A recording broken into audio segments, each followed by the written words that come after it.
আসসালামু আলাইকুম বন্ধুরা, সবাই কেমন আছেন? আশা করি সবাই ভালো আছেন। কালকে আসছিলাম কুমিল্লাতে প্রত্যন্ত এলাকায় গ্রামে। আজকে আমরা আবার ভোলায় চলে যাব। আজকে ব্লগটায় দেখাবো কিভাবে ভোলা যেতে হয় এবং আমাদের সাথে থাকবেন অবশ্যই। চলেন। কাপড় চোপড় গুছিয়ে একটা টমটম রিজার্ভ করে নিয়ে আসলাম। এখন আমরা চলে যাব লালমাই উপকূল বাস স্ট্যান্ডে। ওইখান থেকে আমরা লক্ষ্মীপুর চলে যাব উপকূল দিয়ে। আমরা বাসার থেকে টমটম নিয়ে বের হয়ে চলে আসলাম।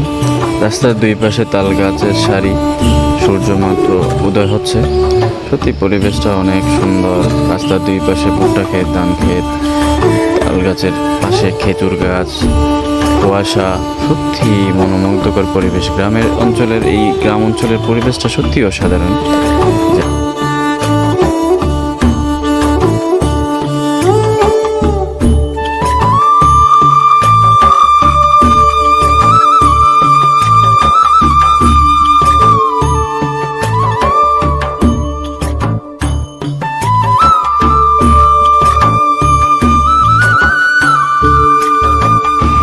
আমরা চলে আসছি অবশেষে উপকূল কাউন্টারে। বসার পরে গাড়িটাও চলে আসছে সাথে সাথেই।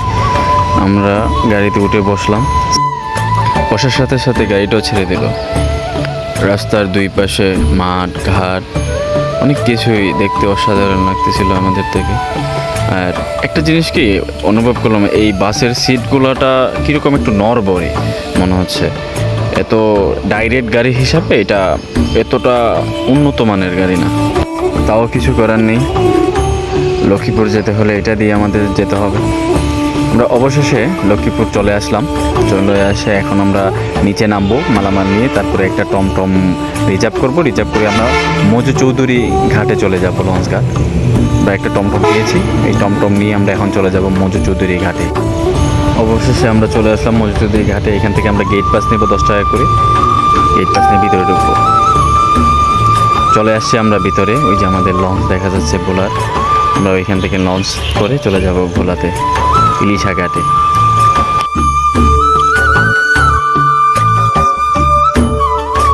মালামাল নিয়ে আমরা ভিতরে ঢুকে যাচ্ছি। একটা কেবিন নিয়েছি, কেবিন নিয়ে আমরা কেবিনে এখন বসে যাব। কেবিন নিয়েছি, মন চাচ্ছে না ভিতরে বসে, তাই বাহিরে চলে আসলাম। প্ল্যান করলাম পুরো রাস্তাটাই বাহিরে করে যাব। লঞ্চের উপরে চলে আসছি। সত্যি মনে হচ্ছে আমি হয়তো কোনো একটা সাগরের মাঝখানে আছি। চারদিকে সাগর, মাঝখানে আমি, আর কোনো কিছুই দেখা যাচ্ছে না। কোনো কুল কিনারা কোনো কিছুই নাই। মনে হবে আপনি একটা কোথাও জানি হারিয়ে যাচ্ছে আমি সমুদ্রের মাঝখানে, ওইরকম মনে হচ্ছে। এটাই পদ্মার বিশালতা। আমাদের লঞ্চ আপন গতিতেই চলতেছে।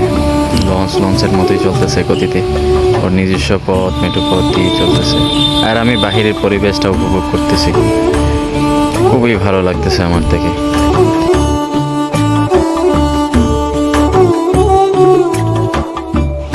কথা বলতে বলতে চলে আসলাম ইলিশা ঘাটে, ভোলা।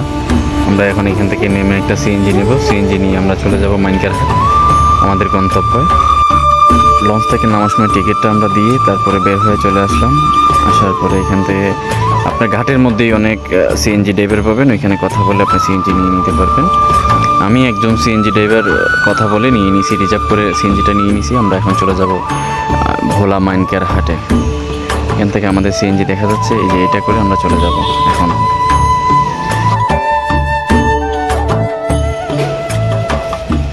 আমাদের সিএনজি অবশ্যই ছেড়ে দিয়েছে, গন্তব্যের দিকে রওনা দিয়েছি আমরা।